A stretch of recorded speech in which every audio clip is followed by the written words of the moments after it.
Olá a todos do portal e demais plataformas do UOL. Chega mais um final de ano, vamos para 2025.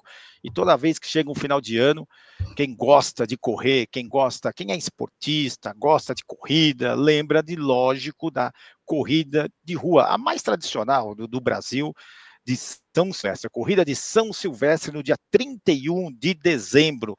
E comigo, ele que trabalhou 41 edições da São Silvestre, foi diretor-geral da corrida, e, lógico, é expert, entende, já correu também, ele vai falar, vai contar algumas histórias, mudanças de horário também, porque eu lembro que meus tios, meu pai, 11h30 da noite, no dia 31 de dezembro, era ligar na TV Gazeta, e vamos lá, aí na virada para o outro ano, aí sim, chegava o vencedor, enfim, mas ele vai contar. Estou falando de Júlio Deodoro.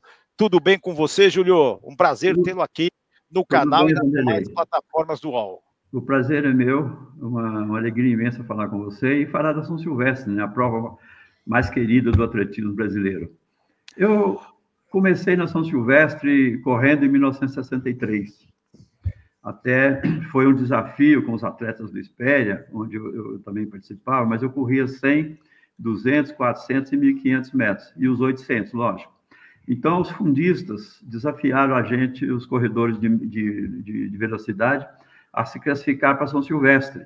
Nessa época, se classificava apenas 150 atletas para correr a final no dia 31 de dezembro. E eu e mais outros colegas meus, eu fui o 142º colocado nessa preliminar.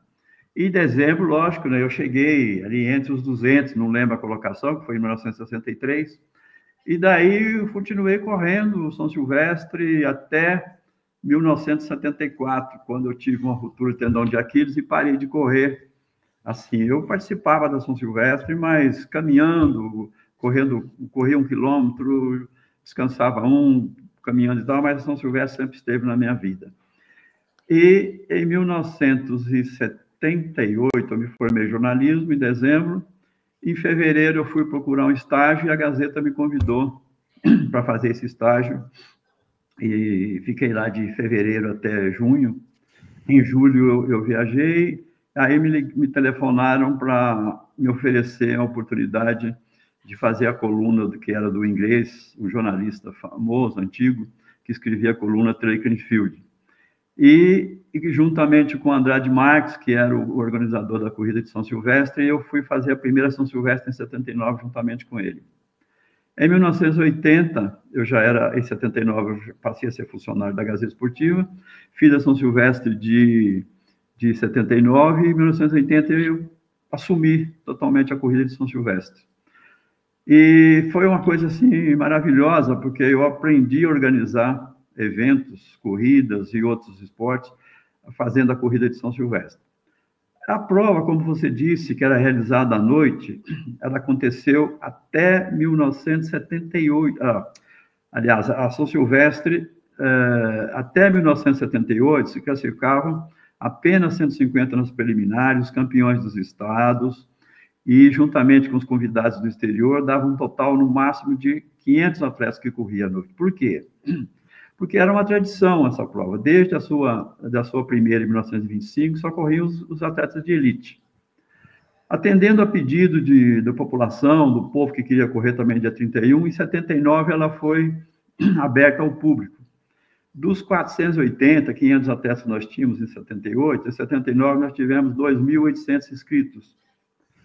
E, para facilitar a coisa, a largada foi feita na Paulista e a chegada no Pacaembu, porque todo mundo imaginava que ia lotar o Pacaembu para as pessoas assistirem. Mas choveu muito, muito mesmo, tá? E inundou a pista do Pacaembu, mas realizou. No 80 já voltou para a Paulista, né? E assim continuou a prova até 88, que ela foi realizada à noite. Em 89 ela passou para o dia, à tarde. E foi uma quebra de tradição da prova, mas não tinha como você realizar a prova à noite, em razão da quantidade. Nessa altura do campeonato, em 88, já tínhamos 10 mil inscritos na prova. E a partir daí nós fomos incrementando mudanças, tecnológicas, no tipos de classificação. E eu senti um detalhe que implantei em 1980, que é o pelotão de elite. Porque os atletas brasileiros saíam de qualquer lugar. Os estrangeiros eram colocados à frente do pelotão. Até o brasileiro alcançar os primeiros colocados, ele já tinha perdido bastante tempo e resistência. Com a colocamos os 15 primeiros melhores atletas brasileiros, juntamente com os estrangeiros, em 1980. E o que aconteceu? José João correu, foi o vencedor da prova de 80. Com a vitória do José João, a corrida cresceu muito, muito. Todo mundo começou a correr. E assim, a mini maratona também, que começou em 1979, eu organizei até a 17ª edição da mini maratona, e a São Silvestre a gente continuou implementando novidades na prova. Foram na parte de cronometragem, que era muito difícil cronometrar a chegada dos atletas, dos homens, das mulheres, até que a gente foi trazendo equipamentos do exterior. Em 86, eu estive na Maratona de Los Angeles, e a gente trouxe bastante coisas boas para cá, que era oferecer camisetas para os atletas, né?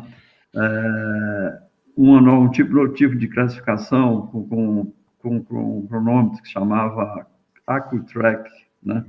Que facilitava muito a classificação, a cronometragem dos atletas. Esse era um aparelho que ficava na chegada e o outro que ia no carro madrinha, fazendo a cronometragem ao longo do percurso. E fomos implantando novidades na prova, ouvindo as pessoas que corriam, que participavam de prova no exterior, traziam ideias e a gente ia somando.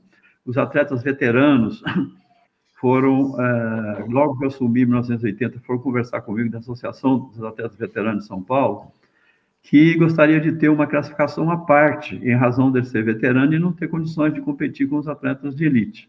Aí sim, criamos as categorias, essas categorias que hoje tem na São Silvestre, de 15 a 18 anos, e assim, e hoje tem até acima de 80 anos, porque a longevidade das pessoas estão aumentando. Então, essas categorias foram criadas aqui, através de sugestões das pessoas que vieram e somaram. Em 1994, 95, não lembro, teve a inclusão dos cadeirantes na prova. Teve a primeira prova de cadeirantes, que a prova era a subida da Consolação, né? Ou era a descida, eu não me lembro. Acho que era a descida, que eu pedi muito cuidado para que eles não sofressem acidente, porque a gente inverteu o percurso. Antes a gente subia a Consolação, depois passou a descer a Consolação. E teve, assim, com muito sucesso a participação dos cadeirantes. E a partir daí, começou a inclusão de outros atletas com necessidades especiais.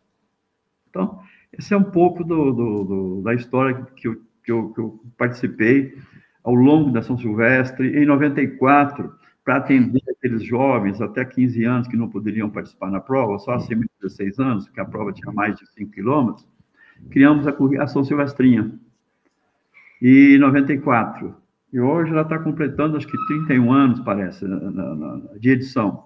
E da São Silvestrinha saíram campeões da São Silvestre, e daí eles foram para disputar Pan-Americano, Sul-Americano, tiveram muito sucesso nessa prova. É uma prova que incentiva as crianças a participarem de corridas e de esporte de uma maneira geral. E a São Silvestre, né, Júlio, ela surgiu... A primeira foi em 31 de dezembro de 24 ou 25? 25. Só para tirar... De 25. 31 de dezembro de 25. Que eu já li muitas coisas de 24, então quer dizer, foi então em 25, não foi 24 para 25, foi 25 para 26. Foi 25. De 24, o Casper Libra esteve nos Jogos Olímpicos. Na França. Isso. E lá ele se inspirou numa corrida noturna, que eles corriam com ar short, tá? Uhum. E ele tentou fazer aqui no Brasil, trazendo as lanternas do Japão, mas houve um atraso, e ele queria fazer uma prova que realmente marcasse época, né? E aí aconteceu em 1925, ele conseguiu fazer a corrida, não conseguiu colocar os ar short, mas essa prova largou lá na Avenida Paulista, no Parque Trianon, e chegou no clube na Atlética Tietê, que é ali frente da Ponte das Bandeiras.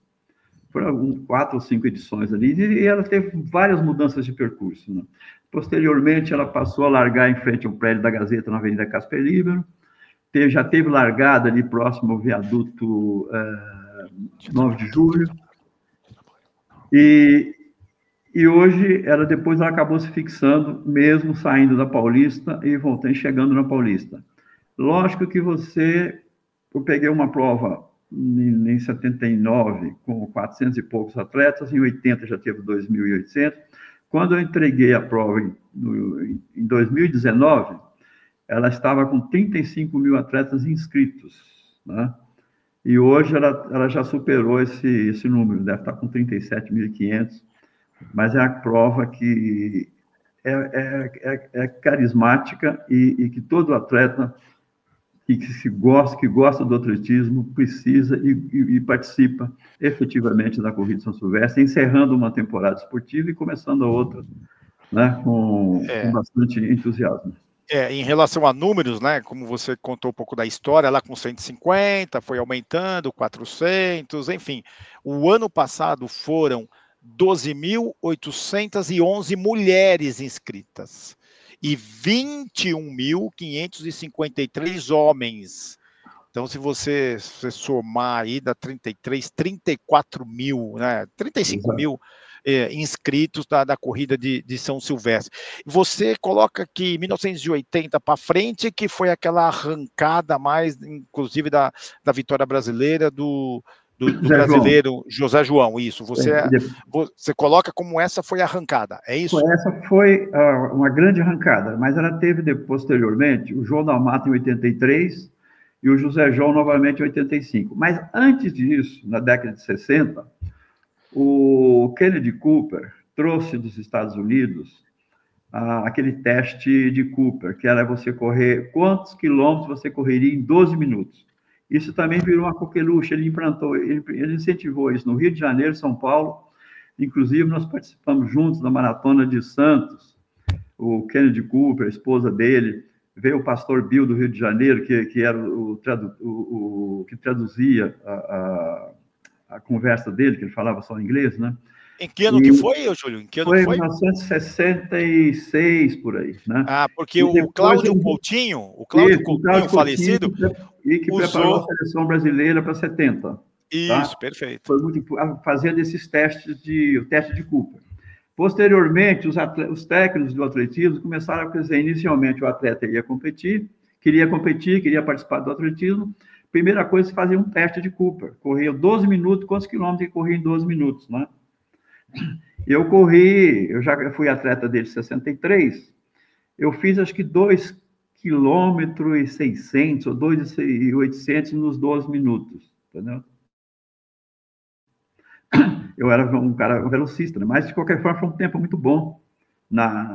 Foi uma quilometragem muito boa na época, assim, elogiava os técnicos, né?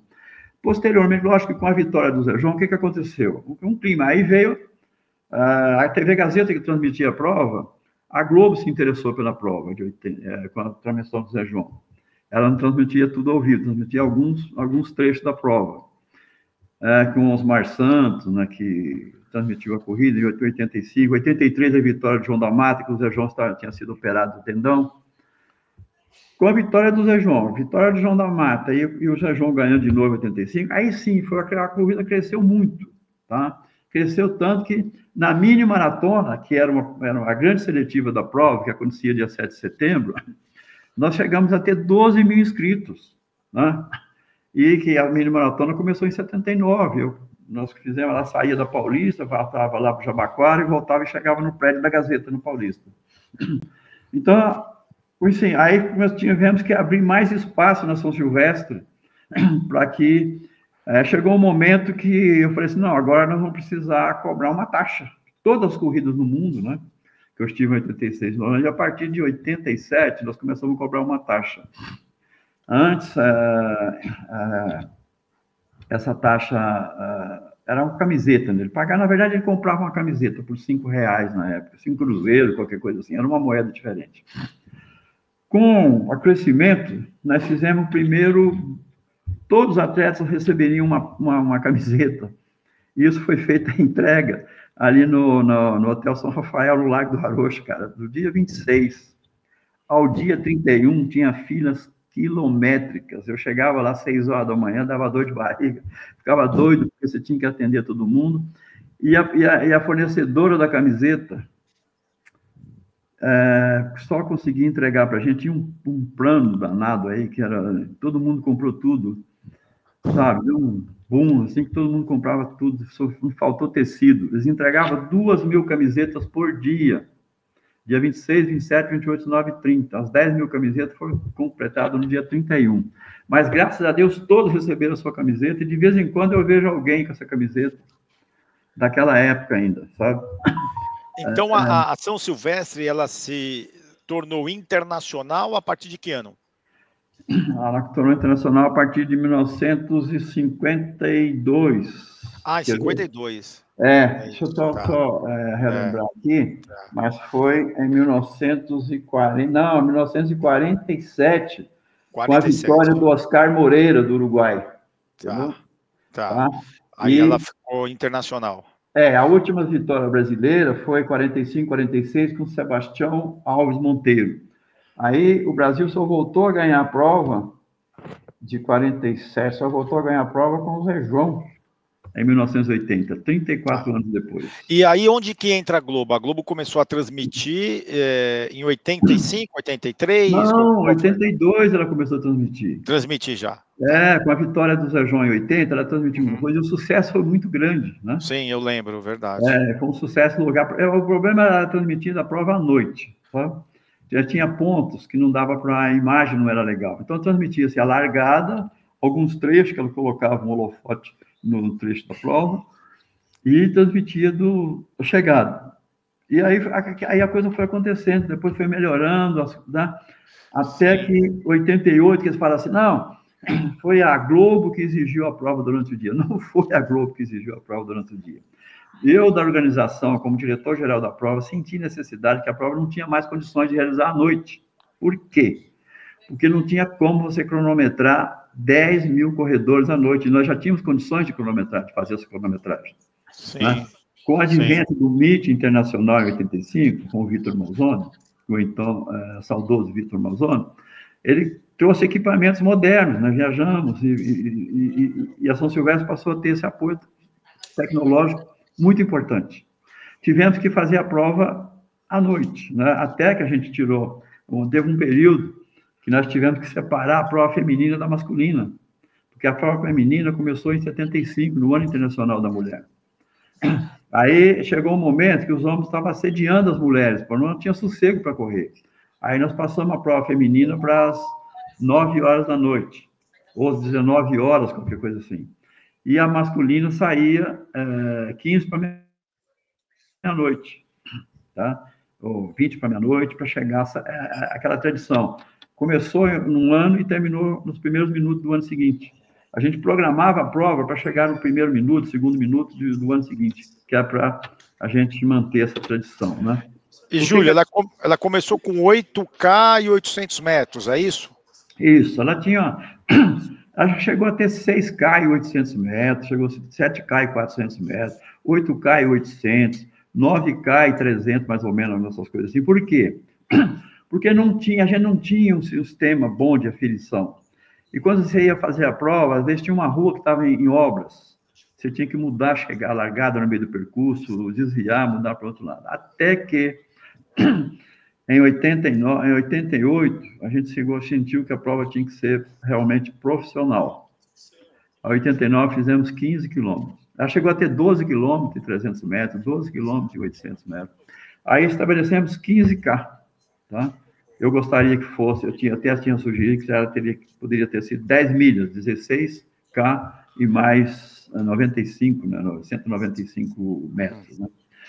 Mas prevaleceu realmente o 15K, que era redondo, essa coisa toda, e tinha algumas competições na Federação Internacional, aquela corrida de rua, tinha 10, tinha 15, tinha 20, né? Então ficou a São Silvestre com 15K. Aí estabeleceu-se o 15K. E aí nós fizemos várias mudanças, e o número com a transmissão ao vivo da Gazeta e da Globo, o que aconteceu? Mais gente começasse a se incentivar e com o incentivo da participação do atleta, que era importante para a saúde, né, que fazia o teste Cooper, depois médicos ia atender os atletas, e, né, participação de entidades, clubes, começaram a dar mais atenção para cuidar da saúde do atleta, das pessoas de uma maneira geral, e a prova foi crescendo, e é o que é hoje. Né? E essa agora de 31 de dezembro de 2024 é o número, a 99ª edição. Não é a 100ª, porque 2020, né, a pandemia, o Covid-19, aí foi cancelada a prova. Foi isso que aconteceu e você ainda estava. Você ficou na São Silvestre como diretor-geral da São Silvestre de 80 a 2021? 79 até 2019. Tá. Quando 2020, o que aconteceu? Teve a pandemia. Eu já não era mais da Gazeta, certo? Aí, em 2021, ela voltou, mas ela voltou meia boca, né? Assim como se diz, não com aquela força total. E aí teve uma participação, chegou a 20 mil, teve 2022, 2023, ela cresceu novamente. E esse ano, ela bateu o recorde de inscrições, né? E também foi criado em determinado momento, antes a prova, só os 50 primeiros recebiam medalhas, que a gente conseguia tirar o tempo, né, isso na década de 70. Depois foi até os 500. Chegou um momento que eu comecei a cobrar uma taxa, porque nós tinha muita gente trabalhando e a Fundação não tinha condições de bancar toda essa estrutura, né, que você tinha que montar uma estrutura, você tinha mais de 1.000 pessoas trabalhando na prova, no começo que eu trabalhei, tinha muitos voluntários, né, os veteranos que não competiam, se ofereciam, foi uma coisa maravilhosa, que chegava a gente lá com a carta, que ele foi convidado 10, 15 anos antes para fazer parte da fiscalização da prova, tinha uma categoria de fiscalização da prova, que ele começava no último quilômetro e chegava até chegar quando ele conseguia atingir o ponto ápice da fiscalização, ele fazia a fiscalização na chegada da prova. E se não acontecesse isso, ele ficava doido, sabe? Ele ficava possesso de tanta emoção que era fazer a chegada da prova, aquele funil de chegada, era um funil humano. Aí depois nós fomos modernizando para que a corrida tivesse o crescimento. A gente tinha feito uma programação em 2002, como esse ano é 100 anos que a prova existe, e não a 100ª edição, nós tínhamos feito uma programação que em 2024 nós teríamos 100 mil corredores. E, para tanto, nós tínhamos que ter um local bem amplo para a chegada dessa prova. Então, isso aí está em contrato, está tudo acertado com a Globo, nós teríamos que... só que, posteriormente, aconteceu alguns acidentes no meio do percurso, mas o projeto de 2002, que está num contrato com a Gazeta e a Globo, esse contrato prevaleceu até 2019, com a pandemia ele não foi renovado, mas a Globo transmite.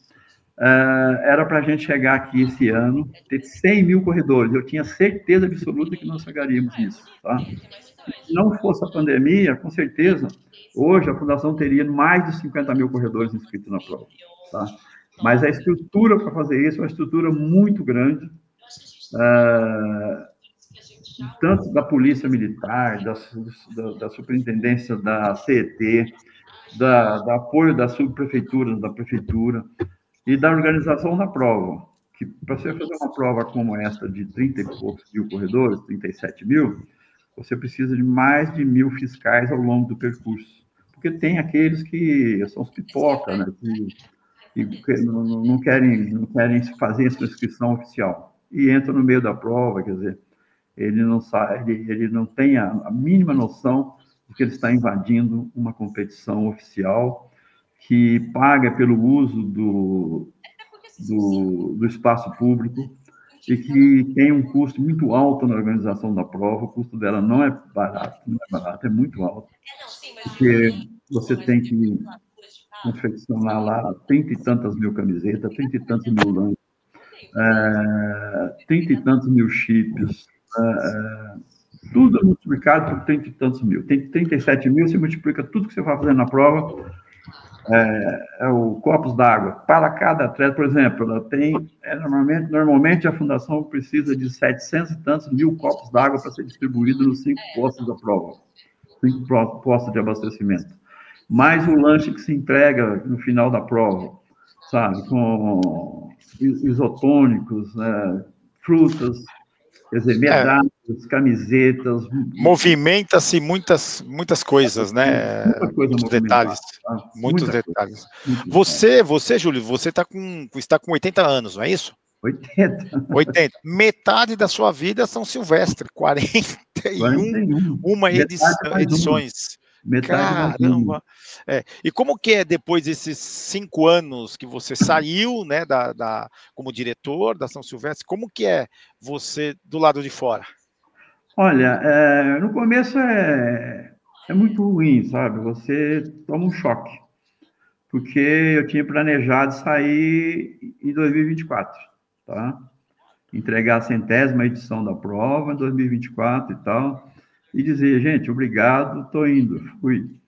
Mas aconteceu antes, tudo bem, eu tive um ano sabático, veio a pandemia, a gente teve eu e minha esposa ficamos 6 meses sem ver os filhos, né? E depois, em setembro de 2020, nasceu meu neto, nosso primeiro neto, que hoje está com 4 anos. E aí teve assim uma participação da família, mas eu sempre tive me preparado psicologicamente para aquilo que aconteceu. Mas você sente, porque a São Silvestre, eu tinha e tenho um carinho muito especial pela prova, porque foi a primeira prova que eu organizei. Como eu disse no início, eu aprendi a organizar eventos, fui buscar no exterior novas tecnologias, acompanhar como se organizava as corridas, principalmente as maratonas, né, que eu pretendia um dia transformar a São Silvestre na Maratona de São Silvestre, porque aí você teria muito mais espaço para uma quilometragem maior, que era mais fácil para você organizar, para você cronometrar, mas a característica dela, você pode fazer uma maratona de São Silvestre, mas mantém quem quer correr 15 km corre, quem quer correr meia maratona corre, você faz 3 provas em uma, tá certo? E você movimenta ali, no dia 31 de dezembro, tranquilamente 100 mil pessoas, 100 mil atletas. Isso não tenha dúvida. Agora, muitos podem perguntar, mas por que o nome São Silvestre? Referência, ela vem da Igreja Católica, né, que no dia 31 de dezembro comemora o dia de São Silvestre. É isso mesmo, né, Júlio? O São Silvestre, ele foi o dia 31 de dezembro que ele faleceu, né? São Silvestre foi papa da igreja durante 30 e poucos anos. E o Casper Libro, quando ele quis encontrar uma data, ele falou assim, vou fazer na virada do ano 31 de dezembro. Queria fazer uma corrida, não tinha nome. Aí vai ver os santos do dia, era São Silvestre. Ficou São Silvestre, a corrida de São Silvestre. São Silvestre. E São Silvestre é um papa que ele não é muito homenageado pela Igreja Católica, mas a corrida do Casper Libro é que dá ao São Silvestre uma dimensão internacional do papa, né? Eu tenho lido muito sobre ele nasceu em Assis, na Itália, né? E foi ser papa, acho que com 20 e poucos anos de idade. E tem lá uma passagem que ele deu uns remédios lá para um imperador, não lembro o nome, muita coisa, e curou esse imperador. E o imperador doou o terreno que é hoje o estado da igreja lá na Itália, né? Que é esse terreno que foi construído, a igreja... Como é o nome lá que eu não estou lembrando?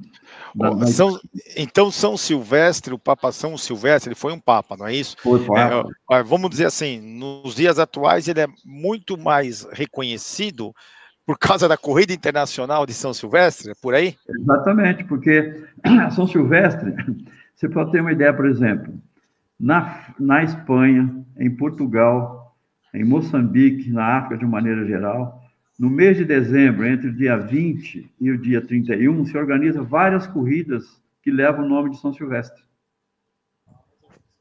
Por causa do santo. Por causa do santo. Do Papa, né?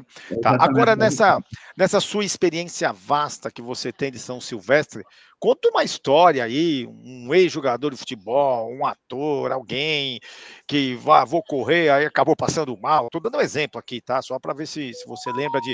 Ou algo que te chamou muita atenção, que alguém falou para você viu. Conta uma história aí.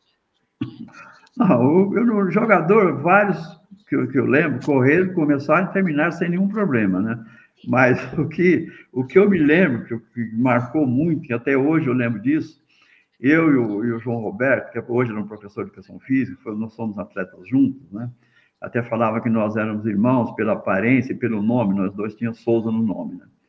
Quando nós corrimos as primeiras São Silvestre, que era a subida da Consolação, que era o desafio dos atletas. E a gente estava correndo, quando chegou próximo à igreja, tinha 2 atletas do Rio vestindo a camisa do Flamengo, sentado na escadaria e tal. Vamos embora, rapaz, vamos embora, carioca. Que é isso? Você não está aguentando? Não, ninguém aguenta correr essa prova, não. Então, essa imagem ficou na minha cabeça desde coisa de 64, 65, no começo da Consolação, porque não era fácil subir aquilo ali, sabe? Era subir, você corria 1,5 km ou 2, tinha um planinho, assim, uns 500 metros, mais ou menos plano. Daí começava a subida de novo, até chegar lá na Consolação. Era a coisa mais difícil do mundo, era pior do que a Brigadeiro. A Brigadeiro, ela vai subindo e vai embora. A Consolação, não, ela sobe, depois ela tem uma baixada, depois ela sobe de novo. Sabe? Ele é mais íngreme do que a Brigadeiro. Então, foi essa imagem desses 2 atletas cariocas vestindo a camisa do Flamengo que me chamou a atenção, porque quando eu corria, né? Agora, tem muitas imagens, por exemplo, de atletas, de famosos, né, que corriam São Silvestre, mas é a história deles quando eles terminam a prova, que, pô, foi a maior experiência que eu tive. Que maravilha! Sabe? Por exemplo, o Eduardo Suplicy correu muitas provas. Eu fui muitas vezes entrevistado para participar da São Silvestre, né? Os jogadores de futebol que iam correr, artistas, né? Então, são vários que participavam. O Hermano Henning, que é muito amigo meu, que também ia correr, os filhos dele participavam da prova, quer dizer, são alguns que eu lembro, né, assim, tá? Mas teve muitos outros que vão no final do ano, eu também vou correr essa prova, né? E ela chama a atenção de todo mundo, né? Tem algo a mais que queira falar da São Silvestre? Não sei, fica à vontade, o que você lembrar de uma corrida de rua internacional e popularmente muito conhecida, né? A São Silvestre, no último dia do ano. Fica à vontade aí, Júlio. A única coisa que eu gostaria tem muitas coisas que a gente gostaria de falar, mas primeiro um agradecimento. Agradecer à Fundação Casper Libero, principalmente a Gazeta Esportiva, que na época era o então diretor olímpico da Civisac, me deu a oportunidade de participar da prova como organizador. Agradecer todas as pessoas que, ao meu lado, contribuíram para que a prova se realizasse, que passavam noites, quando era noite, por exemplo, organizando. No começo, a gente tinha que preparar a ficha de chegada, 3 fichas, uma para deixar na largada, a outra no meio do percurso e a outra na chegada, fazer os números, era tudo de papel, se chovia aquilo derretia, que era uma coisa de louco. Tem muita gente que ajudava, sabe? E até hoje tem pessoas que gostam da São Silvestre, são alunos de educação física, voluntários que vão participar da prova, que vai lá entregar número, que vai, ao longo do percurso, fiscalizar. Então, todas essas pessoas, meus ex-colegas da Gazeta Esportiva, da Fundação de uma maneira geral, de funcionários da Fundação que me ajudaram muito a preparar o pódio, preparar toda aquela estrutura. Hoje não, hoje tem uma estrutura profissional. Mas nos primeiros 10 anos da prova, a coisa era muito amadora, demorei 10 anos para poder dar um caráter profissional, de negócio da corrida de São Silvestre, porque a Fundação cumpria à risca o que estava no Estatuto, que era o ideal de Casper Libero, que a Fundação é mantenedora da corrida de São Silvestre. Então, ela sentia na obrigação de fazer a São Silvestre sem cobrar, sabe? Mas mudou, o mundo mudou, todas as coisas tudo mudaram. Quando eu consegui mostrar para a Fundação que tinha que ser um negócio, citando como exemplo maratona de Nova York, maratona de Los Angeles, maratona de Berlim, de outros países, maratonas antigas, né? De uma corrida que tem a mesma longevidade da São Silvestre, que é realizada lá na Espanha, em Madrid. Tem uma corrida lá que ela tem 100 anos também. Então, aquilo foi mudando, tudo foi mudando, e essas mudanças só trouxeram benefício a São Silvestre. E a Fundação tem hoje um legado na São Silvestre, que é um grande, ela é um ícone da Fundação Casper Libero, principalmente na Paulista, onde a Fundação tem o prédio da Gazeta, da TV Gazeta, Rádio Gazeta, Faculdade Casper Libero, Gazeta Esportiva, né, .com. Então, é o símbolo da cidade de São Paulo, que é essa corrida. Então, é só deixar aqui o meu agradecimento a todas as pessoas, entidades, federações, secretarias de esporte municipais, estaduais, Polícia Militar, principalmente, que davam um grande apoio para nós, né? Desde a primeira São Silvestre, que sempre apoiou. Então, esse é o meu agradecimento, minha palavra final, para agradecer a todas essas pessoas. Não dá para citar o nome, senão nós íamos ficar aqui umas 15 horas falando os nomes de todas as pessoas que me apoiaram durante 41 anos. Legal, Júlio Deodoro, eu te agradeço demais aí pela participação aqui no canal UOL e nas demais plataformas. Relembrando um pouco, falando um pouco da São Silvestre, a 99ª edição, poderia ser a 100ª, né? Que é o que você queria, você pretendia, com 100 mil inscritos, mas vamos lá, a vida que segue, desejo toda a sorte do mundo aí para você, tá bom? Obrigado, Vanderlei, pela atenção, obrigado pela oportunidade de contar um pouquinho da nossa querida São Silvestre. E desejo a você que vai correr sucesso e que ao chegar, chegue inteiro, tá? Tá certo, então, Júlio. Júlio Deodoro, ex-diretor-geral da São Silvestre, a São Silvestrinha também, que começou em 1994. A primeira participação da mulher foi no Ano Internacional da Mulher, em 1975. A última brasileira a conquistar, ganhar a medalha, chegar em primeiro lugar na São Silvestre, foi a Lucélia Pérez, em 2006. E o Marilson Gomes dos Santos, em 2010. Então, já faz um certo tempo.